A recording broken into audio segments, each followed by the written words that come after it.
বাংলাদেশ ঘোষণা করতে পারবেন না ততক্ষণ আপনারা ক্ষমতায় সরকার প্রধান দাবি করতে পারবেন, কিন্তু বিবেকের কাছে আপনারা সরকার প্রধান হন নাই। বিবেকের আদালত হলো সবচাইতে পৃথিবীর বড় শক্তিশালী আদালত।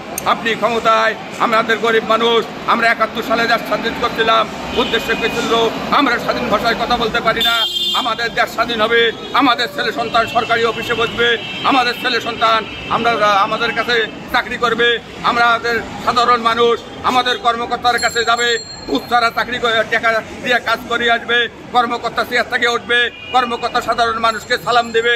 এইগুলা আমরা এখন পর্যন্ত অর্জন করতে পারি নাই। বড় বড় লোক লম্বা লম্বা কথা বলে, বাহানার কথা বলে, ধোঁকা দিতেছে, বোকা বানানো হচ্ছে শিক্ষিত দোহাই দিয়া। এই শিক্ষিত সমাজ দেশটাকে লুটপাট, একটা লুটের রাজত্ব করতেছে কলমের খোঁচা মারে।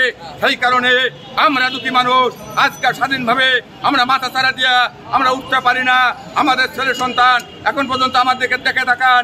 আমি ৭১ সালে যুদ্ধ দেখছি, ডান পায়ে আমার গুলির দাগ আছে, আমি রিক্সা চলে, এখনো আমি রিক্সায় বসে থেকে কথা বলছি। আর আমাকে যদি বলা হয়, আমি সরকার প্রধানকে বললে পরিষ্কার বার্তা দিতে চাচ্ছি, আপনি যে পথে আপনি দেশ চালাইতেছেন, এই দেশ চালা আমার কাছে সন্তোষজনক আমি মনে করতেছি না। আপনি যদি দেশ চালাইতে ব্যর্থ হন, আমি পরিষ্কারভাবে এই ক্যামেরার মাধ্যমে আমি স্বাধীন বাংলাদেশের ১৮ কোটি মানুষের ঘর ঘর একটা বার্তা পৌঁছে দিতে চাচ্ছি। দেশ চালাইতে না পারলে দেশটা আমার হাতে ছেড়ে দেন। আমি প্রত্যেকটি দুটি পরিবারকে ৭ দিনের মধ্যে ৫ লক্ষ কোটি টাকা দেব। এই আমি ক্যামেরার মাধ্যমে কথা দিলাম। স্বাধীন বাংলাদেশের ১৮ কোটি মানুষ যে যেখানে আছেন ভালো থাকবেন, নিরাপদে থাকবেন, সুস্থ থাকবেন। আসসালামু আলাইকুম।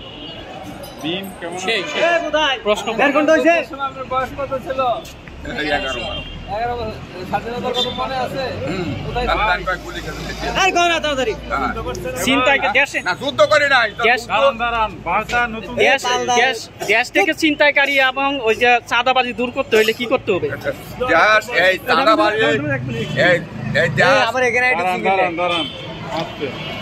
এই দেশ চাঁদাবাজি দূর করতে হলে সর্বপ্রথম যে কাজটা, এটা আমি আপনাদের ক্যামেরার মাধ্যমে যে জিনিসটা বার্তা দিতে চাচ্ছি, প্রত্যেকটি হাজার হাজার কোটি টাকার মানুষকে প্রতিদিন গ্রেফতার করা হচ্ছে। একে ধরনের টাকা, কিছু অংশ টাকার কয়েক কোটি টাকা হলে ৬৪টা জেলার তালিকা তৈরি করলে বোঝা যাবে কতটুকু দুঃখী মানুষ ছিনতাইকারীতে জড়িত। এদেরকে একটা কাজের দিকে লক্ষ্য করার জন্য বা একটা ছোট খামার বা একটা রিক্সা কেনার জন্য মোটামুটি কয়েকটা টাকা দিলে এই লোকগুলাকে এই মৃত্যুর হাত থেকে রক্ষা করা সম্ভব। এই লোকগুলাকে আপনি যদি সব লোকগুলাকে ধরিয়ে নিয়ে যায় জেলে